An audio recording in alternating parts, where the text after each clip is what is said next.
CoinCorner is shaping up to be a global financial services company. Okay, that is what's going on here, right? Their business is Bitcoin, but it is much more than that because the two people on either end of this receive and send have really no idea what's going on. And that's a bit of a deeper discussion as to people are going to be using Bitcoin and not even know it. What a concept. Yep. So let's talk about, does this, obviously not, right? But this is a partnership with Strike, okay? And the partnership with Pouch in the Philippines. So where next, if you had to think, is this now a main focus? Or is this going to be a big part? And I mean, like, it seems like this would be an ideal partnership around the globe. Yep. Yeah, I think so. One of the things that people always touch on, I think with CoinCorner especially, we offer a lot of different products and quite a range of products from payment gateway perspective, the e-commerce side and email invoices and so on, to the B2C side. For us, and I guess the way we look at this and the way that we operate, at the core of the business, it's a Bitcoin Lightning transaction. It's a Bitcoin transaction. Everything throughout all of these products are effectively just Bitcoin transactions. So they are just money movement, I guess, in some capacity, whether that's going from a consumer to the business, from a business to business, whether it's going remittance and cross-border. They are effectively just a Bitcoin Lightning transaction. And touching on what you said there in terms of it's sometimes, for example, with the remittance products, Nigerian may send from CoinCorner back to Nigeria to BitNob, and they've sent from pounds in the UK to Nigerian Naira, and they may not even realize they're using Bitcoin and Lightning, and that transaction happens.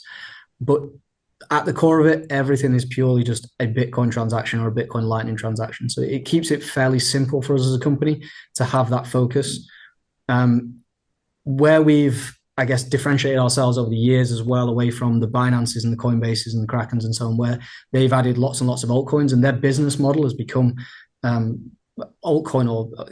altcoin casino, basically, is a nice term to put it. But their business model is speculation on cryptocurrencies, and that's something that we've tried to avoid and try to focus on the long term of what Bitcoin becomes, and it is that money movement around the world in whatever capacity that looks like.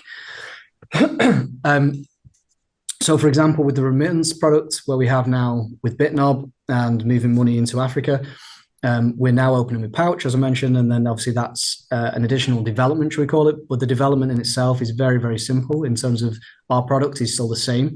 We're just connecting into their APIs in the ways that we need to. That's great. So we have more lined up as well. A couple of other countries in Asia, South Americas, and Americas. So we have a couple of other companies that we're already talking to, and that's part of the way I'm wanting to try and bring all these companies together to help work together and build this global remittance offering via Lightning in every direction as well. So it can eventually come from Nigeria back to the UK and the US to the UK and UK to the US and so on. As I'm sure you'll figure out who that may be with. What we're doing then, what I'm trying to help bring together as well with that, you guys will know about LNURL and how LNURL works. But for other guys listening, LNURL is simply a protocol, a rule that we will all abide by. And what I'm trying to create at the minute, what we've been working with some of the guys to try and create in the background is an LNURL LUD, you call it.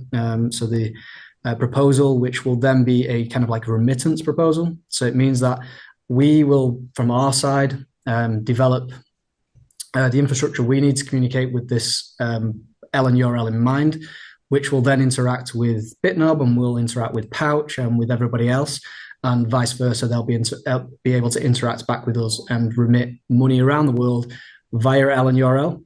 At which point, once we've built that and we've done, because of the way LNURL works and because it's interoperable with everybody there that wants to join, as new people come in, so say somebody comes in from Malaysia and someone comes in from Mexico and so on, they will be compatible with LNURL, which automatically makes it compatible with CoinCorner. So basically, once we've done this base layer, this base foundational development side, and we've all agreed an LNURL proposal and protocol. At that point, everybody in the world, that is the Lightning companies around the world, the Pouch, the Bitnobs, the Strikes, everybody can come together. They will all automatically, interoperably, the way Bitcoin is meant to be, interoperably work with each other and process transactions all around the world in a remittance concept. So that is the longer vision, completely what you're going towards there, this global remittance in all the different jurisdictions around the world that hopefully there's going to be a Bitcoin Lightning company in every jurisdiction around the world eventually. And they'll all just work interoperably with us as they come onto the scene and develop the LNURL capabilities there. Sorry, my throat's going.